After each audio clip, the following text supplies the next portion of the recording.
ces 2 jours dans les gradins de Bercy. Nous allons assister à l'une des plus belles épreuves, celle qui s'est déroulée le dimanche et qui mettait aux prises les pilotes de Formule 1, à commencer par celui-ci, le double champion du monde de Formule 1, Michael Schumacher, lui-même champion du monde, vous le savez, aux commandes de la Benetton et actuel pilote Ferrari, dont le contrat a été prorogé jusqu'en 1999.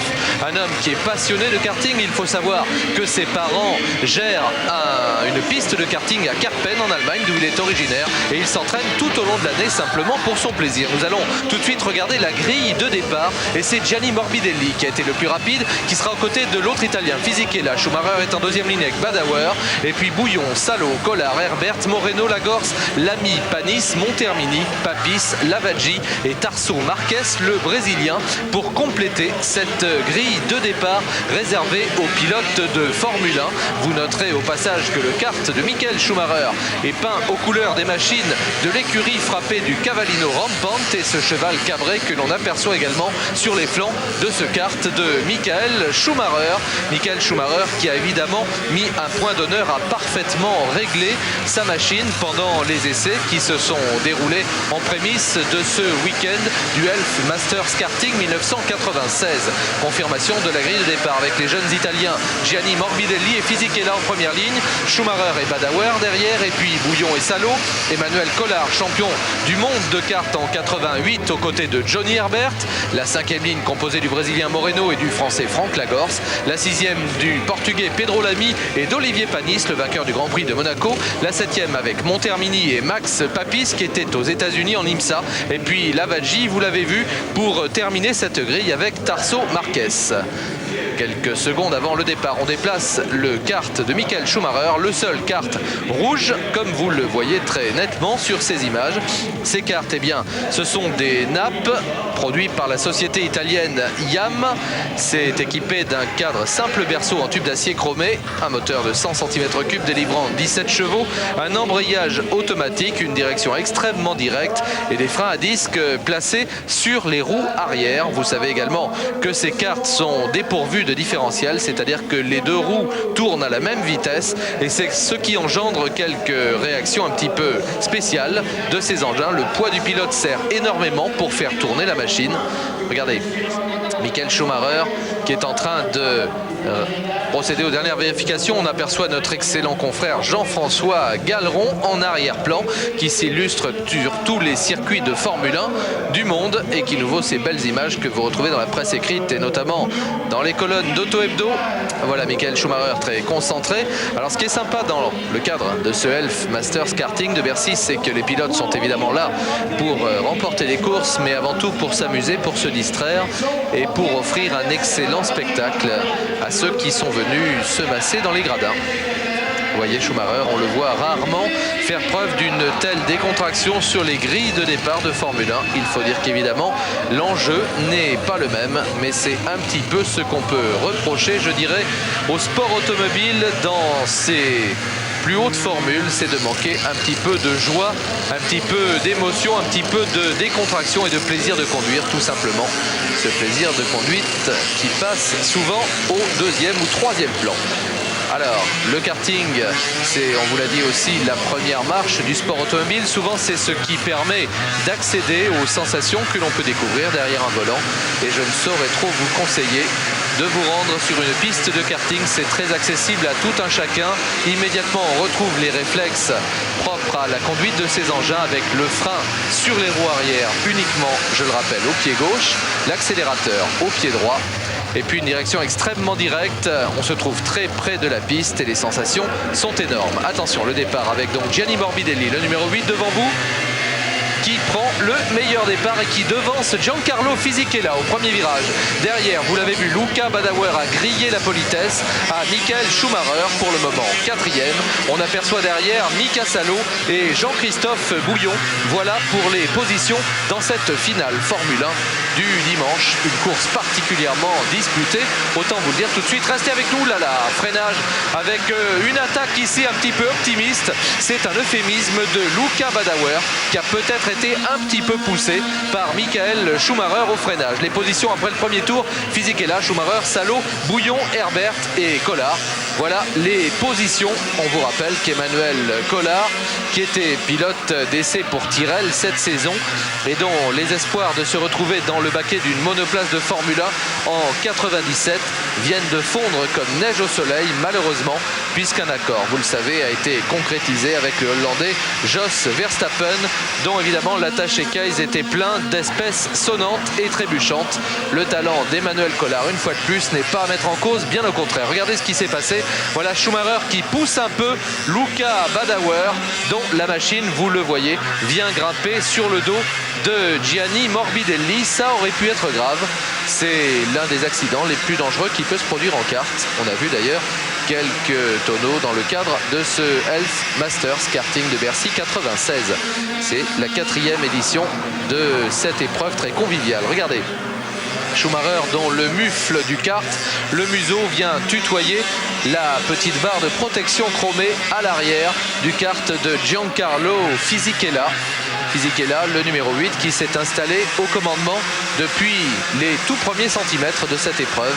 Vous noterez le petit geste de la main droite de Fisichella qui vient obstruer en partie l'admission d'air pour enrichir un petit peu le régime juste au moment du freinage. Ça, c'est une véritable astuce de kartman. Les positions au deuxième tour, Fisichella, Schumacher, Salo, Collard remonté 4e, qui a donc passé Jean-Christophe Bouillon. Johnny Herbert ferme la marche des 6 premiers. Vous commentez ce petit geste de Fisichella destiné donc à enrichir, regardez, il va peut-être le refaire, non pas ici, à enrichir la carburation, et Schumacher qui essaie de passer à l'intérieur. Fisichella ne s'est pas laissé démonter, c'est un tout jeune pilote, Giancarlo Fisichella, mais il a eu largement le loisir de démontrer son talent lors de ses rares apparitions derrière le volant de la Minardi Ford. Une machine extrêmement modeste où il a pris la mesure instantanément du portugais Pedro Lamy qui a beaucoup plus d'expérience que lui en Formule 1. Et pourtant, il y a très peu de chances de voir Giancarlo Fisichella aux commandes d'une Formule 1 en 1997. Là aussi, la mallette de dollars n'est pas assez pleine malheureusement. Fisichella qui exprimait son talent dans le cadre de feu le championnat ITC. Disparu après une seule petite année d'existence au niveau international. Alors que c'était une formule extrêmement resplendissante au niveau national quand elle se nommait DTM. Fisichella donc qui se pose des questions quant à la poursuite de sa carrière pour la saison 1997. En attendant, on voit qu'il est doté d'un sacré coup de volant puisqu'il maintient Michael Schumacher lui-même. Derrière à l'attaque, il y a toujours Mika Salo. Et vous voyez que l'auteur du tour le plus rapide, eh bien, c'est Gianni Morbidelli, ralenti peu après le départ par cette cabriole de Luca Badoer, un petit peu poussé par Michael Schumacher. On l'a vu tout à l'heure, un petit peu poussé et même violemment poussé. Petit coup de tête de Tarso Marquez, le Brésilien. Et là, Jean-Louis Machu et l'équipe de TV Bercy, regardez, nous propose un coup de loupe avec, comme je vous l'avais signalé, le mufle du kart de Schumacher qui vient tutoyer la petite barre de protection chromée à l'arrière de celui de Giancarlo Fisichella. Juste assez pour lui dire attention, je suis là, je suis présent, et lui mettre un tout petit peu la pression. Mais il faut souligner que le pilotage de Michael Schumacher est extrêmement correct. Regardez le geste et l'attaque de Schumacher. À l'intérieur, il est passé, mais immédiatement, Fisichella repasse à l'intérieur. Vous avez vu que Mika Salo en a profité lui aussi. Et malheureusement, Michael Schumacher, malgré tout son talent, y compris aux commandes d'un kart, eh bien, s'est fait un petit peu piéger. Son moteur a calé, c'est terminé. Regardez ce mécanicien qui se presse vers Schumacher pour remettre en action le moteur de son kart avec le petit démarreur électrique. Ça, c'est un petit peu le talon d'Achille de ces karts. Bien sûr, ils sont incapables de redémarrer seuls. Il faut donc un lanceur extérieur manié par un mécanicien. Et donc, quand on cale, là, quelle attaque superbe d'Emmanuel Collard sur Mika Salo qui se défend. Emmanuel Collard qui, là, s'est imposé pour la 2e place au détriment de Mika Salo. Une attaque absolument superbe. Il ne reste plus que 5 tours. Emmanuel Collard qui lui aussi continue à s'entraîner très régulièrement, qui n'a rien perdu de son talent et qui a maintenant en ligne de mire Giancarlo Fisichella qui est à quelques quinzaines de mètres, on peut dire. Regardez la glissade des 4 roues de Collard qui se régale. Emmanuel Collard donc on peut dire malheureusement à nouveau aux portes de la Formule 1, quand on pense que ce garçon qui n'était pas encore âgé de 20 ans avait été nommé pilote d'essai de l'équipe Ligier, alors que son talent avait éclaté au grand jour. Emmanuel Collard, qui a depuis conduit énormément de machines diverses et dont le talent est éclatant, et malheureusement qui ne peut pas, alors qu'il vient de s'emparer ici de la deuxième position dans cette épreuve réservée aux pilotes de Formule 1 du dimanche, qui ne peut toujours pas accéder à la plus haute marche du sport automobile international. Collard qui devrait donc se tourner vers le volant peut-être de la nouvelle Porsche GT1 engagée par son équipe, celle de Jean-Michel Bourrèche. C'est l'équipe que vient de fonder Jean-Michel Bourrèche avec Jean-Pierre Jabouille. Vous savez que les deux hommes se sont regroupés pour donner naissance à une nouvelle écurie qui a commandé la toute première Porsche GT1 Client. Cette Porsche d'ailleurs qu'Emmanuel Collard a déjà menée à la victoire en Asie. Voilà, j'en ai fini un petit peu avec les projets d'Emmanuel Collard, dont on déplorera une fois de plus qu'il ne puisse trouver place dans un baquet de Formule 1 où immanquablement son talent éclaterait au grand jour. Peut-être un jour se tournera-t-il vers une formule monoplace plus accueillante de l'autre côté de l'océan Atlantique. On revient avec Michael Schumacher. Lui, il n'a pas de souci évidemment d'avenir, vous le savez, alors qu'un accrochage s'est produit là entre Luca Badoer et Gianni Morbidelli, le numéro 6. Fisichella est toujours devant. Regardez, Collard se rapproche, un petit coup de tête dans la ligne droite pour regarder quel est l'espace qui le sépare de son adversaire. Eh bien, Collard n'a pas de souci à se faire. Mika Salo ne peut pas revenir et superbe victoire de Giancarlo Fisichella dans cette finale réservée aux pilotes de Formule 1 puisqu'il a mené cette manche de bout en bout. Collard est remonté comme une balle, 6e, 4e et puis 2e. Mika Salo, et regardez l'explication, je vous en parlais il y a quelques instants, entre Luca Badoer et Gianni Morbidelli. On peut dire que le ton est en train de monter entre les deux jeunes loups italiens. Jean-Christophe Bouillon, qu'on a aperçu à gauche, lui reste un petit peu étranger à cette discussion animée. On revoit cette arrivée au ralenti avec la très belle victoire de Giancarlo Fisichella. Et on revoit ici, regardez ce qui s'est passé entre Morbidelli et Luca Badoer. Morbidelli qui vient d'un index vengeur montré à Badoer qu'il n'a pas apprécié ses manières. Il faut dire qu'il a littéralement escaladé le kart et regardez, il repart. Et puis il se range ici et hop, regardez ce qui va se passer. Eh bien, Badoer vient grimper sur l'arrière du kart de Morbidelli et on va s'expliquer sur le bord de la piste. Retour à Bercy dans le chaudron du POPB avec un homme que vous venez de voir en exercice. Il s'agit bien sûr de Michael Schumacher. Michael Schumacher qui participe cette fois à une épreuve réservée normalement aux meilleurs pilotes de kart du monde, puisqu'on va y voir un plateau tout à fait exceptionnel avec des champions du monde, champions d'Europe et champions de France de la catégorie. Alors qu'on s'intéresse ici à Isabelle Fleury, la seule fille présente au départ de cette épreuve. Et on va voir donc que Michael Schumacher n'hésite pas à venir remettre sa suprématie sur le tapis. Schumacher a remporté 2 courses lors de la soirée du samedi et ça va être le cas dans cette épreuve réservée donc aux membres du CIK et de la Fédération française de karting. Michael Schumacher qui évidemment effectue cette compétition un peu hors classement et vous voyez que derrière lui il y a des gens du calibre de Johnny Mislijevic, des gens du calibre de Nicolas Turquois, de David Forêt, et il y a aussi Giancarlo Fisichella que vous avez vu à l'œuvre il y a quelques minutes remporter l'épreuve réservée aux pilotes de Formule 1 qui est venu ici en découdre. Il y a aussi Christophe Vassor que l'on va retrouver, le quadruple champion de France de la spécialité. Un plateau absolument somptueux pour cette finale réservée aux pilotes CIK. Il faut savoir que la manche du samedi a été remportée par Christophe Vassor. Et en fait, c'est Michael Schumacher qui l'a laissé gagner dans les tout derniers mètres. Il l'a emporté pour quelques centimètres, 30 millièmes exactement. Schumacher terminant en 2e devant Giancarlo Fisichella, Emmanuel Collard et David Forêt. C'est donc vous dire que les pilotes de F1 comme Schumacher, Fisichella et Collard, enfin qui n'est pas encore en F1, ont largement leur mot à dire. Et c'est parti dans cette manche donc réservée aux pilotes CIK. avec pour le moment David Foré, l'Italien, le numéro 11 au commandement. Michael Schumacher est en deuxième position.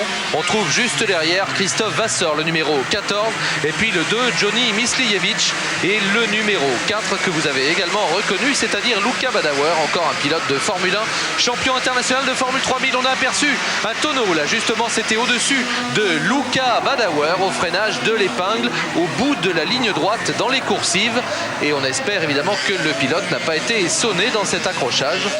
Je vous l'ai dit tout à l'heure, c'est évidemment l'exercice le plus spectaculaire et le plus dangereux en kart. Vous voyez que les flancs sont là pour éviter le chevauchement des karts, et on aperçoit quelques gestes là du bord de la piste. Un concurrent arrêté dans une position un petit peu délicate. Et bien avec la roue avant, on peut escalader la roue arrière du kart de l'un de ses adversaires. Ouh là là, c'est chaud. Toujours Foré, Schumacher, Vasseur, Mislijevic, Pantano et VV. Cette fois, Schumacher est le seul pilote de Formule 1 à résister au pilote de kart. Regardez bien ce qui s'est passé dans les coursives avec, vous le voyez, ce tonneau. Il lui a donné un choc assez violent. Du côté du casque et de la tête, il a dû être un petit peu sonné. Luca Badoer, malheureusement. Luca Badoer qui va d'ailleurs s'arrêter là. C'est vrai qu'un contact aussi violent, et par surprise, vous voyez que Schumacher était passé devant, mais immédiatement réplique du numéro 11, David Foré, qui reprend la première place à Michael Schumacher, pas du tout impressionné par le talent du double champion du monde de Formule 1, qui a également été champion d'Allemagne et d'Europe de kart en 1987, avant d'être champion d'Allemagne de Formule 3 en 1990. Je vous le disais, double champion du monde de Formule 1 en 94 et 95. 85 Grands Prix disputés, 22 victoires et 14 pole positions. Et la superbe série qu'il a signée cette saison aux commandes de sa Ferrari plutôt rétive. Des résultats à mettre au crédit du talent exceptionnel, du talent étincelant de Michael Schumacher, qui est en plus un type d'une parfaite courtoisie. Attention, l'attaque de Schumacher ici, ça va peut-être passer à l'intérieur, mais voilà, il se fait presque dépasser par le numéro 14. Le numéro 14, en l'occurrence Christophe Vasseur, et hop là, attention, attention.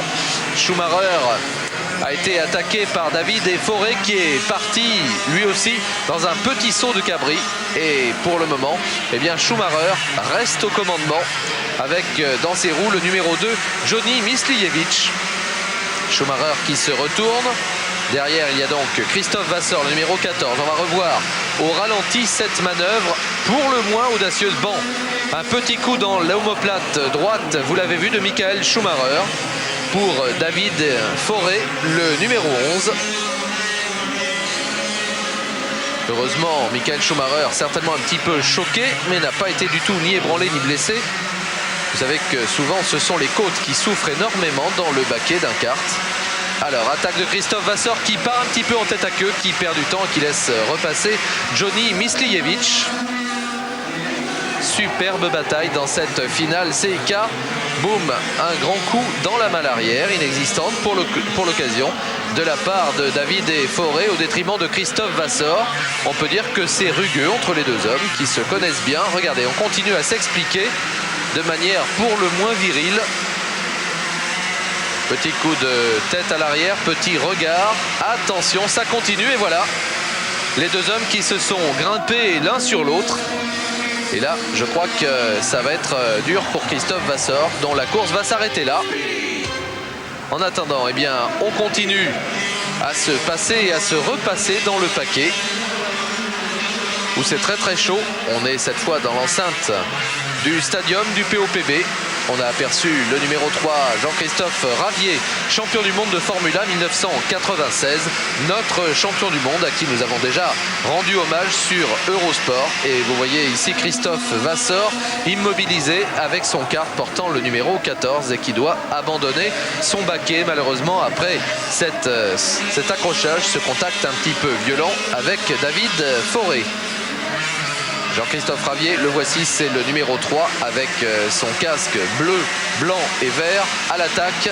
À l'aspiration, derrière le numéro 5, Giancarlo Fisichella, champion d'Italie de Formule 3 1993, qui a été deuxième pilote essayeur chez Ferrari. Le meilleur tour pour Johnny Mislijevic, 27 secondes 987, l'un des tout meilleurs temps établis sur cette piste de Bercy sur l'ensemble des 2 jours dans le cadre de ce Elf Masters Karting de Bercy. Ce rendez-vous dont c'était la 4e édition consécutive. Le numéro 21, eh bien, c'est Ludovic Vev, champion d'Europe intercontinental en 1996. Toujours Michael Schumacher au commandement. Michael Schumacher qui là vous le voyez ne pilote pas son engin rouge habituel. En tout cas il est frappé du numéro 1. Schumacher qui n'avait pas participé à ce Elf Masters Karting de Bercy en 1995 pour des raisons contractuelles et de disponibilité de calendrier. Il a mis un point d'honneur à être présent cette année uniquement pour le plaisir. Il ne reste plus que 3 tours et du plaisir il en a pris. Parce que je vous disais qu'outre le fait qu'il s'agisse évidemment d'un pilote extrêmement rapide, c'est un pilote très courtois, c'est un gentleman et c'est un garçon qui sait parfaitement jouer le jeu. Pourquoi? Eh bien parce qu'il a laissé, je vous l'ai dit, Christophe Vassor l'emporter lors de la finale CIK du samedi, tout simplement parce que lui était là pour faire le spectacle et qu'il n'y avait pas d'enjeu pour lui. Et puis qu'il a laissé également dans certaines épreuves, il a laissé d'autres pilotes de Formule 1 le rejoindre, comme Mika Salo et Giancarlo Fisichella, tout simplement pour faire le spectacle, même si Schumacher avait auparavant démontré qu'il était le plus rapide. Gros plan précisément sur Giancarlo Fisichella, le numéro 5. Juste derrière, il y a Giorgio Pantano, le champion d'Europe Formula 95 et 96. Le voici avec sa combinaison grise, frappé du trépan. Vous noterez au passage, je vous l'ai déjà signalé au cours de la saison de Formule 1, que j'ai eu le plaisir de vous commenter en compagnie de Philippe Alliot, le casque IndyCar de Michael Schumacher. On le voit très peu évidemment dans le baquet de la monoplace de Formule 1 à cause des protections latérales. Et là on peut le détailler avec notamment cette petite semelle au bas du casque. Schumacher l'emporte devant Mislijevic, Turquois, Forêt, Fisichella et Pantano. Belle performance de Nicolas Turquois, le vice-champion d'Europe intercontinental en 1996, qui vient se mêler au tout meilleur. Vous l'apercevez là, Nicolas Turquois, le numéro 19. En tout cas, Michael Schumacher, mêlé au meilleur pilote de kart actuel, eh bien, démontre que malgré le fait qu'il soit passé à l'échelon infiniment supérieur, il conserve la même motivation aux commandes d'un kart.